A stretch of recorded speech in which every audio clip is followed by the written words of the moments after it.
perjalanan ya mengenal sastra. Mungkin saya mau cerita soal ini aja sih, awal-awal ketertarikan dulu ya sama kayak teman-teman barusan. Jadi awal mula ketertarikan sama sastra itu kan mulai dari SD sebenarnya. Itu karena orang tua kan, khususnya ibu ya, punya kesadaran literasi yang cukup baik gitu, jadi suka diloakan majalah Bobo itu kan dia ada cerpen, sergam dan sebagainya, itu bermula dari situ. Itu senang tuh baca tuh, udah mulai senang. Terus kemudian habis itu senang baca, terus nyoba untuk nulis, nyoba untuk ngarang-ngarang gitu. Dulu lumayan apa sih, lumayan produktif, meskipun sekarang entah kemana kan tulisannya gitu. Sempat juga dulu tuh mau coba ngirim di Bobo gitu kan, cuma nggak kesampaian.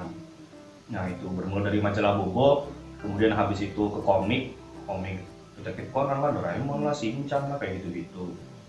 Maksudnya udah mulai muncul tuh setidaknya kesenangan untuk membaca. Setelah SD dari majalah Bobo dan komik-komik, kemudian SMP masih komik-komik, kemudian baru SMA itu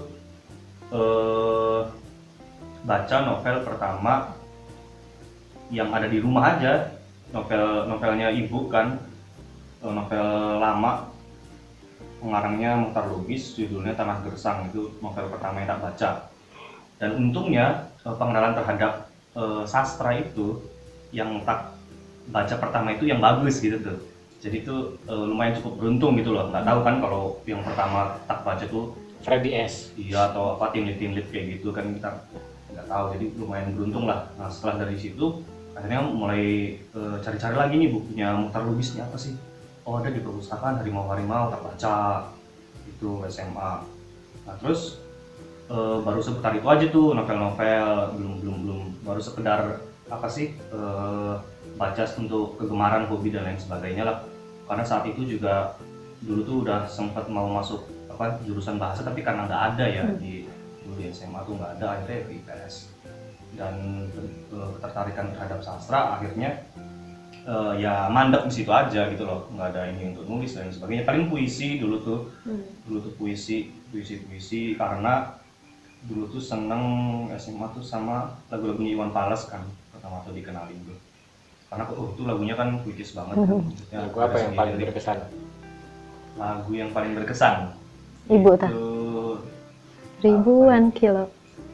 Sebenarnya yang lagu paling berkesan dalam ranah kesastraan ya ini di album-albumnya Kantara Takwa, karena kebetulan di situ kan, nah itulah dari situ mulai kenal sama Wes Rendra.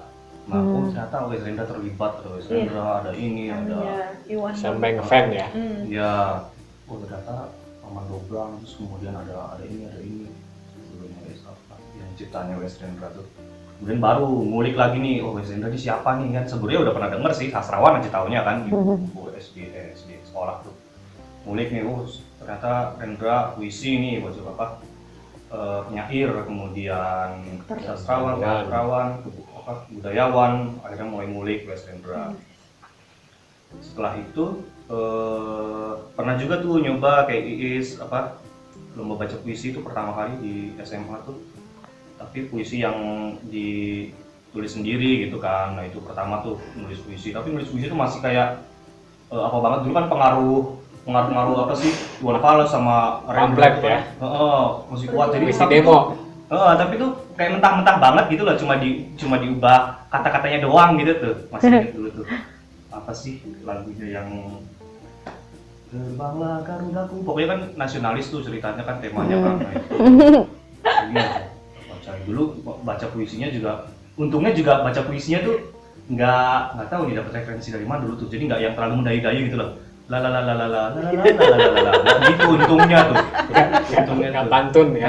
Dulu pernah deh SD tuh pernah dulu Pantun. ternyata baca puisi itu masih gitu. Nah pas SMA tuh nggak tahu udah teriak-teriak lah. Dulu konsepnya tuh baca puisi tuh harus teriak-teriak gitu kan, nangis dulu karena lihat apa sih Wes Rendra baca puisi gitu kan. Udah tuh, nah habis itu barulah ke kuliah.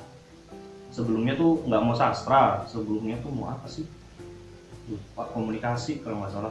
Karena itu lagi pengaruh dari Iwan Fals tuh, dia kuliahnya publisistik atau apa gitu kan, ranah-ranah Iya. apa komunikasi gitu kan. Wah coba akhirnya menarik tuh kan, tapi nggak lolos kan. Terus habis itu nyoba lagi tahun depan, nggak jadi tuh komunikasi ke sastra Inggris aja lah. Itu tuh belum tahu soal sastra Inggris itu kan. Cuma taunya oh sastra Inggris ini berarti untuk apa bicara bahasa Inggris aja gitu, ngomong bahasa Inggris gitu kan, nggak ngerti soal sastranya atau apa. Sepemahaman dulu ya sastra itu ya puisi, baru sampai situ pemahaman dulu tuh. Dan karena secara pribadi juga senang sama puisi, jadi ya udahlah sastra Inggris. Baru kemudian setelah kuliah, oh begini sastra Inggris, jadi kita bahas sastra tapi melalui karya-karya luar gitu kan, sama ada pengaruh bahasa Inggrisnya juga. Nah, terus semakin agak tertarik, sebenarnya belum begitu tertarik sama sastranya meskipun kuliah di sastra, karena kan sastra ini cuma jembatan, karena sastra sama seni kan dekat gitu lah, jadi sastra ini cuma sebagai apa ya, sebagai asupan lah, karena fokusnya dulu di seni, di teater gitu kan. Sastranya sebagai asupan aja dalam apa memandang teater kayak gimana. Terus habis itu barulah sama kayak Uyung, kecewa nih kok kampus kayak begini kan, kampus sastra gini kan, apalagi kampus pun dulu kan yaitu sastra Inggris dulu khususnya kan. Dulu sempat ketika ada kegiatan akreditasi itu kan perwakilan mahasiswa kan dikumpulkan kan, gimana nih prodi kita sastra nih kurangnya apa, ininya apa gitu kan. Ya kan protes, ini kenapa nih Bu, saya kan suka sama puisi tapi SKS cuma 2, sedangkan yang nggak penting lain kayak blogging, kayak kewirausahaan, kayak yang lain-lain yang nggak begitu nyambung gitu sama sastra kok SKS-nya gede gitu loh. Sedangkan SKS untuk yang kayak telaah puisi lah, telaah prosa, telaah drama itu kok cuma 2 SKS gitu loh. Terus kita ini sebenarnya arahnya mau kemana? Sedangkan saya ini mau jadi penulis gitu kan, dulu masa sok iya gitu kan. Dia jawab kan, ya gini Mas, sebenarnya kalau untuk jurusan sastra memang kita nggak mengarahkan mahasiswa untuk keluarnya ke situ. Kita cuma jadi apa sih kayak peneliti, kajian-kajian gitu loh. Terus kalau saya mau jadi sastrawan, saya kuliah apa gitu kan. Kalau kesini cuma suruh, kalau cuma suruh jadi tukang gitu kan. Ya, jadi seolah-olah kita nih gitu lah. Dulu tuh cuma jadi tukang tulis, tukang apa gitu. Nah itu. Terus kemudian habis itu nah di masa kuliah itu ya untuk pendekatan sama sastra itu belum begitu ke situ gitu loh, karena kan masih fokus ke kesenian. Dulu sempat sih gabung ke ikut komunitas literasi di sana gitu kan, tapi ya sebatas tahu, terus udah sekali terus udah enggak lagi karena belum begitu tertarik gitu kan.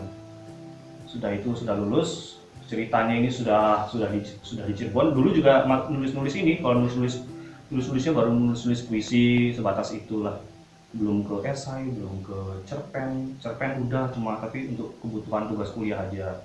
Cerpen pakai bahasa Inggris loh Kang. Nanti saya baca. Nanti saya baca. Time nanti gitu. Saya baca terus saya terjemahin di Google Translate. Jadi aneh. Itulah cerpen pertama ke bahasa Inggris udah lumayan lah. Terus habis itu ya udah balik ke Cirebon.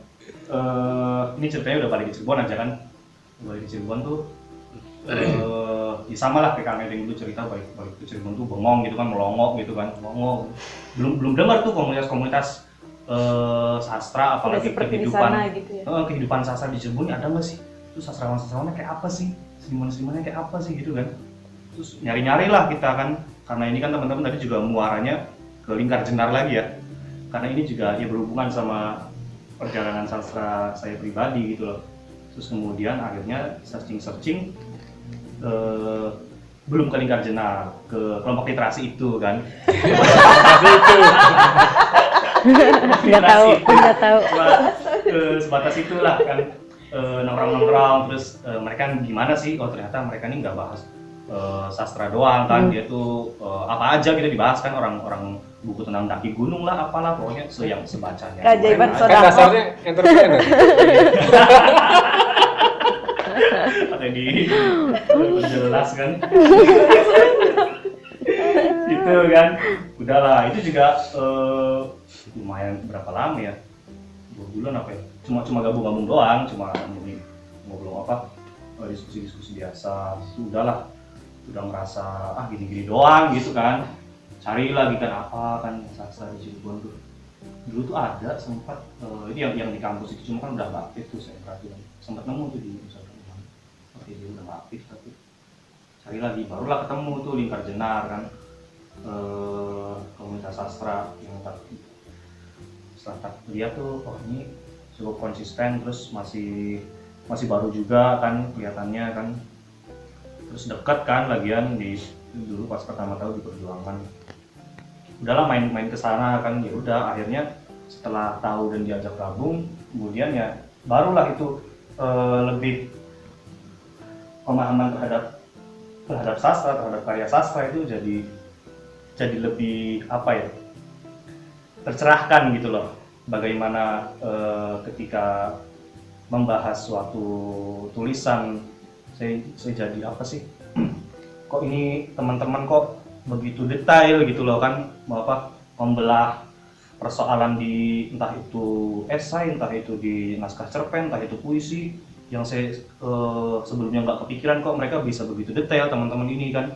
Ternyata begini. Terus Kang Ering pernah bilang juga bahwa nulis tuh untuk menertibkan pikiran. Wah bener juga kan, karena selama ini pikiran saya semerawut gitu kan, nulis gitu. Iya benar. Jadi itulah saya tertarik untuk nulis. Kemudian esai, tulisan pertama yang esai itu juga yang tentang Rembrandt itu saya juga belajar. Ternyata saya nggak begitu memahami soal apa yang saya tulis gitu kan. Kadang lupa juga apa yang ditulis. Kamu ini maksudnya apa kan? Iya, padahal sebelum menyajikan naskah itu baik puisi maupun graf esai itu pede di rumah tuh. Wah, ini keren nih kan. Apalagi cerpen Inggris.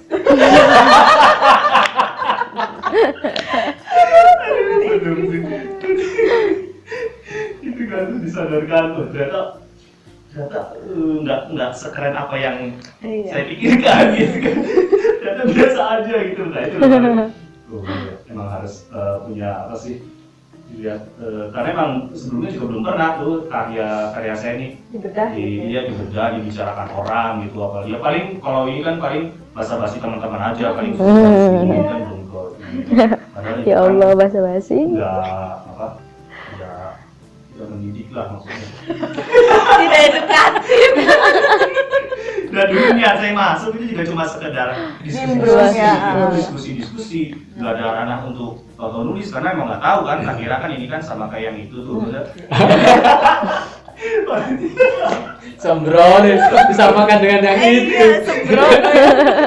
Aduh. Terus kan ada yang pernah bilang gitu kan, kalau itu tuh untuk apa sih, maksudnya kalau kita sekedar diskusi tanpa terus kemudian nulis tuh apa sih, obrolan itu cuma jadi buih di lautan aja gitu, menguap dan hilang gitu tuh. Iya juga sih, karena menulis itu terus akhirnya jadi pekerjaan yang pekerjaan keabadian dan lain sebagainya. Ya itulah, kalau saya pribadi memang belum, kalau sekarang ini memang lagi sedang mau nulis tuh esai, puisi malah udah jarang. Ya itu sih paling. Kalau untuk pengalaman. Judul apa yang sedang dipikirkan? Gimana? Judul apa yang sedang dipikirkan? Judul apa nih? Esai tadi. Judul esai. Ya. Judul esai sedang dipikirkan. Belum. Kopayu. Belum sih. Belum. Ini sih terkait masalah-masalah ketubuhan, maksudnya tubuh itu kan saya senang sama tubuh manusia gitu, tubuh manusia yang kecerdasan tubuh manusia gitu. Mengkaji bagaimana bahwa hakikat tubuh manusia ini untuk bergerak gitu loh. Kita di imajennya ada yang bergerak, misalnya jantungnya ini bergerak. Saya ini pengen bikin esai yang seputar ini. Kalau yang kepikiran ini aja sekarang ini aja soal kecerdasan tubuh itu, terus kemudian bagaimana tubuh itu bisa mengatasi masalahnya sendiri, bagaimana tubuh kita itulah sekedar itu aja. Tapi melalui cara pandangnya tuh nggak sekedar tubuh sebagai biologis aja gitu, tubuh sebagai biologis, fisiologis, tapi juga mencoba ke unsur-unsur misalnya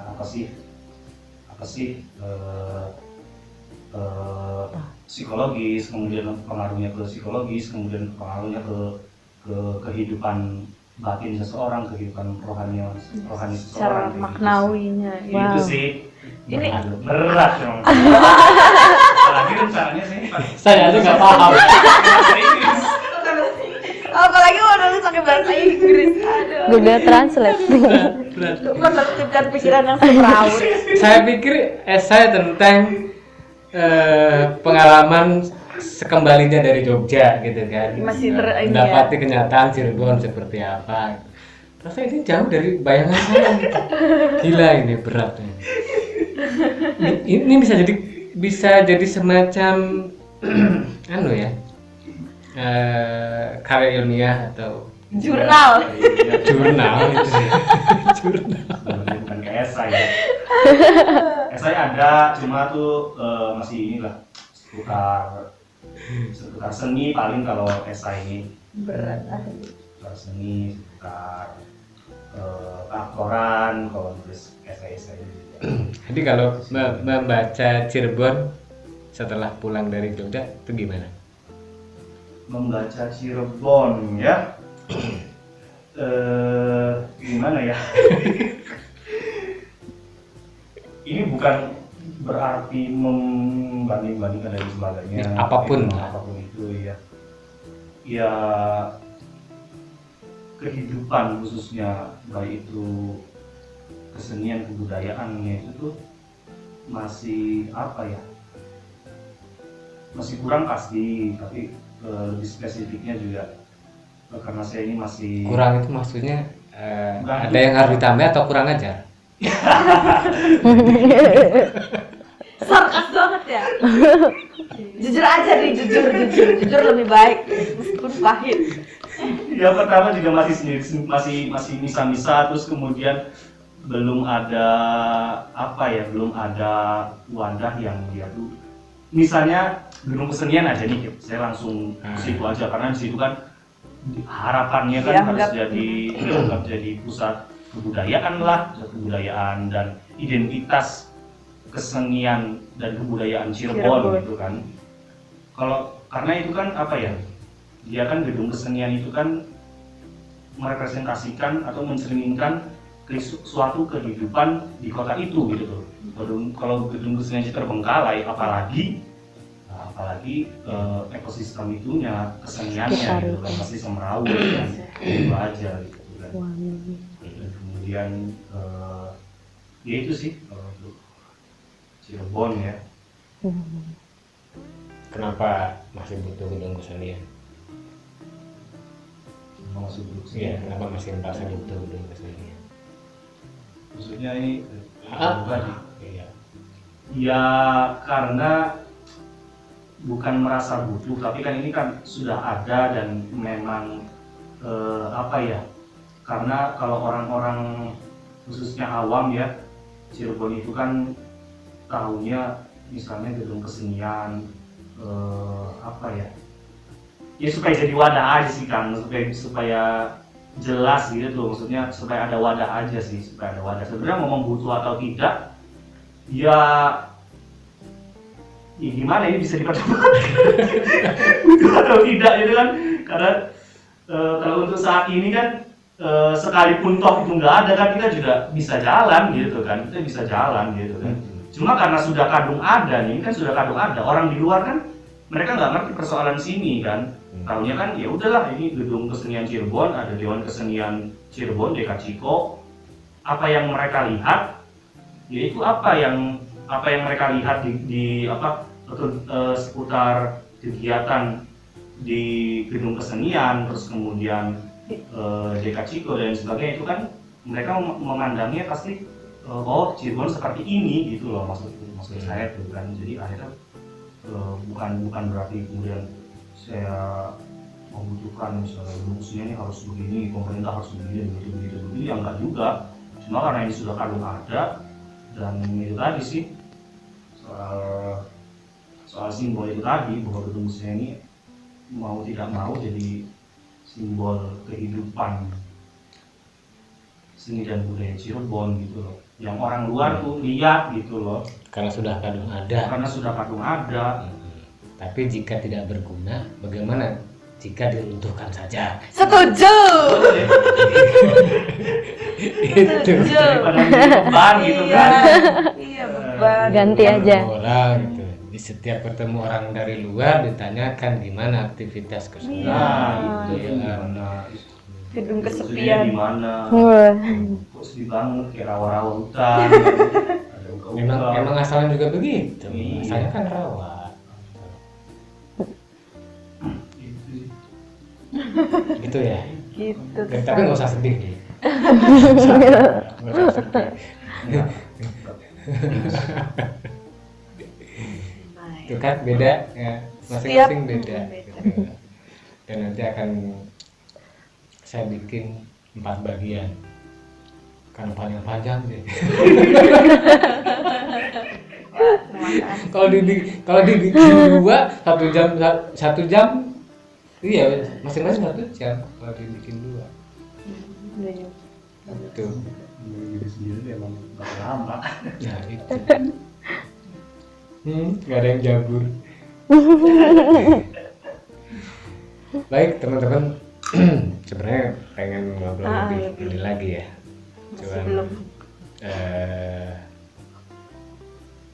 Karena kebutuhan Durasi. kan terlalu panjang juga nggak menarik, maka mungkin untuk sementara kita cukupkan dulu ya, nanti gampang kita sambung lewat obrolan yang lebih santai.